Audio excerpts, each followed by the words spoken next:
Et au Nord Kivu, la notabilité du territoire de Walikale alertait sur le danger qui s'approche vers cette entité territoriale très stratégique en termes de sa richesse minière pour la province du Nord Kivu, aujourd'hui convoitée par l'ennemi qui tient à tout prix à l'occuper. Les députés honoraires élus de Walikale et notables de cette province appellent Kinshasa à agir dans l'urgence pour sauver Walikale. On écoute Prince Kihangi, député honoraire du Nord Kivu et notable de Walikale. Je suis en train d'alerter le gouvernement congolais sur le fait que, depuis plus d'une semaine, l'agresseur a engagé des fronts vers le territoire de Walikale. Et nous considérons Walikale comme le dernier verrou qu'il ne faut jamais permettre qu'il soit déverrouillé. Et l'agresseur tient à tout prix à avoir le contrôle du territoire de Walikale parce qu'évidemment, il sait que c'est une entité hautement stratégique à tout point de vue. Il sait que s'il contrôlait Walikale, il aura accès à la province du Sud Kivu en passant par Hombo. Il aura accès à la province du Maniema en passant par Lubutu. Il aura accès à la province de la Chopo, précisément à Kisangani. Et s'il a le contrôle de Kisangani, il a le contrôle du fleuve Congo. Et à partir de là, il a accès à la partie ouest de la République. L'agresseur sait que s'il contrôlait Walikale, il va devoir gérer la grande mine industrielle de toute la région des Grands Lacs africains, la mine de Bissié. Et si l'agresseur a accès à cette mine, c'est qu'il va se développer en lui d'autres ambitions au-delà des ambitions initiales. Dois-je rappeler que à Bissié, il y a une piste d'atterrissage privée de la société Alpha Bissié Mining. Et si l'agresseur gérait la piste de Cocoli dans la brousse, c'est qu'il aura un moyen facile de s'approvisionner et en armes, en munitions et en hommes. L'agresseur sait que s'il contrôlait Walikale, il a accès au parc national de Kahuzi-Biega, il a accès au parc national de la Maïko, il a accès à de multiples concessions forestières de communautés locales. Il a accès à la réserve de gorilles et de Taïna dans le territoire de Walikale. Que donc nous considérons que ce serait une catastrophe pour la République. C'est pourquoi nous disons au gouvernement congolais que Walikale c'est le dernier verrou, qu'il ne faut jamais accepter qu'il soit déverrouillé, sinon ça sera un coup fatal contre la République.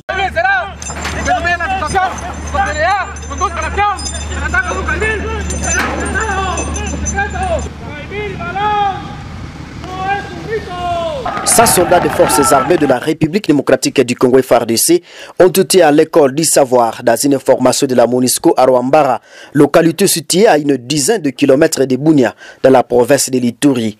À Croix-Régent Tobi Okola, le déchargé de l'information publique de la MONUSCO, ces militaires ont été outillés sur les différentes techniques et tactiques utilisées par les forces spéciales sur un champ de bataille, notamment la descente à corde lisse, le largage par l'hélicoptère, les combats dans une jungle et à zone bâtie ou urbaine, le tir d'armes et Tkaïtchera. This is the second group of FARDC Special Force Training.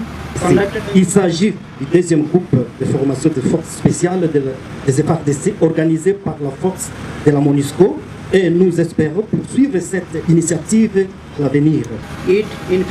Le gouverneur Luboya Kashamajoni reconnaît l'apport de la MONUSCO à son partenaire, l'armée congolaise, avec laquelle elle entretient de bonnes relations. Nalingi na félicité bino. Parce que Moussala Oyo, vous allez d'abord ma force de couverture. Si vous avez ma force spéciale, intervention rapide, réaction rapide. Place Oyo, Likambo Kozala, na bataillon na bino, bino nde Kozala batu ya liboso kokeno. Na non seulement population ezozela bino po bopesa bolakisa bango ndenge nini boyebi kosala musala me na basoda mosusu ya bataillon na bino bolakisa bango ndenge nini boyebi kosala musala okota dans la profondeur okende kozwa ba information okosala ba opération spéciale. Tout ça pour la bolamu ya imité la bino, pour la bolamu ya population. Et je pense vous avez déjà une histoire parce que oh ya liboso ba kenda ki basala ki musala avant. Na uti koloba na français awa na lobby grâce à bango tosali musala na Chomia, tosali musala na Kasenyi, tosali musala na Boa, tosali musala na Banyeli Kilo, tosali pe musala na mungwalu ti na galai n'eût été unité na bino ekendaki kuna tango musala problème ebandi na chomia lelo oyo munguna alingaki azala na chomia na Kasenyi elingi ezala lokola Bunagana toyokani elingaki ezala lokola Bunagana mais à cause ya bacamarade na bino oyo toforme awa ensemble avec Bagouas France, ensemble avec le commandant secteur qui est ici, nous avons pu éviter la catastrophe. Vous à la locola, ba unité mususu oyo baninga na biso bauti ko former.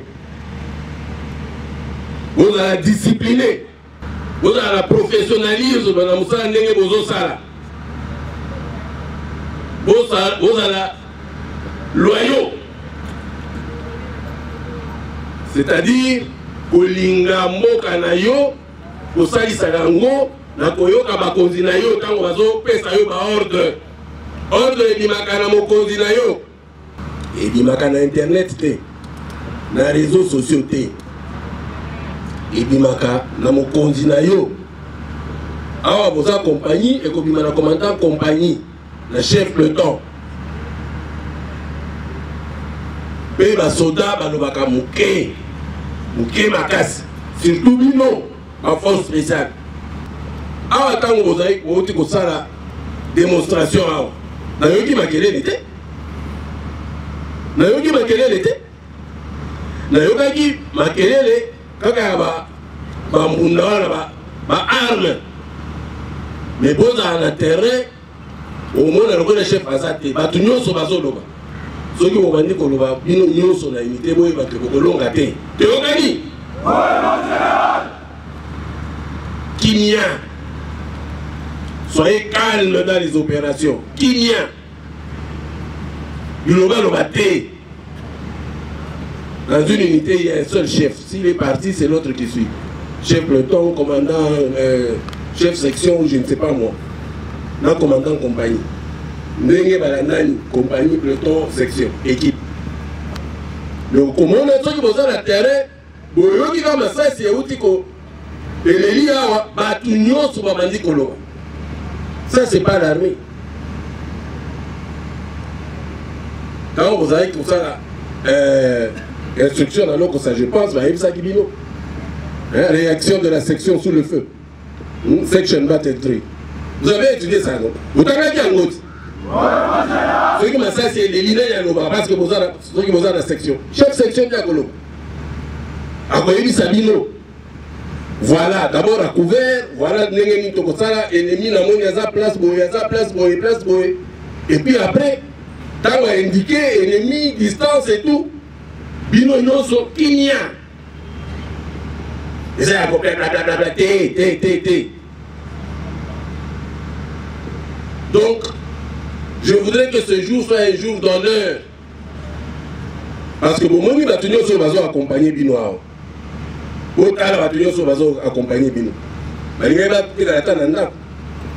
Mais c'est parce qu'ils ont confiance en vous.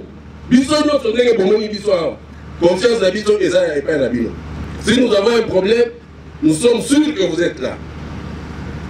Si nous avons un problème, nous sommes sûrs que vous allez défendre. Et vous aussi, vous êtes sûrs qu'on ne va pas vous abandonner. On ne va pas vous abandonner. On sera là avec vous. Parce que c'est ça aussi l'autre revers.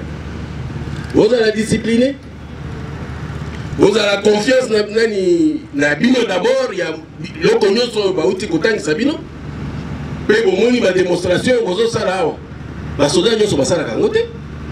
Mais là, ceux qui ont un problème, c'est tout simplement aussi parce que nous ne pouvons pas faire des opérations en profondeur. Ceux qui ont dit que ça une opération, on a un hélico.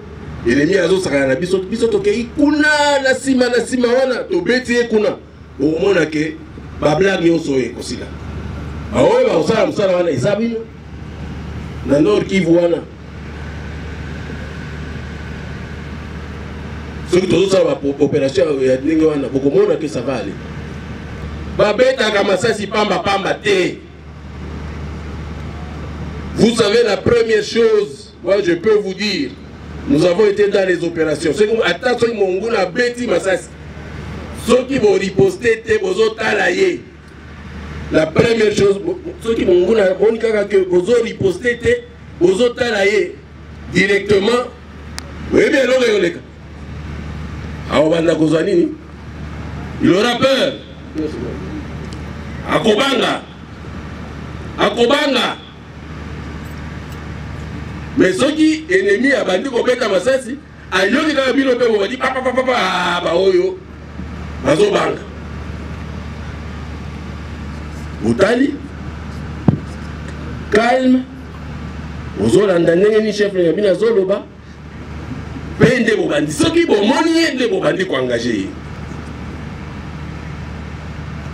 Mais makambo ya kopeta masasi chaque jour, chaque fois là, je ne comprends pas. Attends, on a vu là, comment on a accueilli ceux qui ont abandonné kopeta masasi. Kuna na ba front nyos kaka ndandika mboko. Otikango. Tokani. Tout on a besoin à soldats. C'est vrai, armée, tout on a besoin soldats wale wanachama de couverture. Ndio wale wanaonaka wanekala masehemu wanekala. Mikoko wengine wale kama fujo inakuya vita inakuya wao wanakuwa wa kwanza wale wanakuwa walinda kuvita. Ndio hapa unaona maforce yetu tunaformea.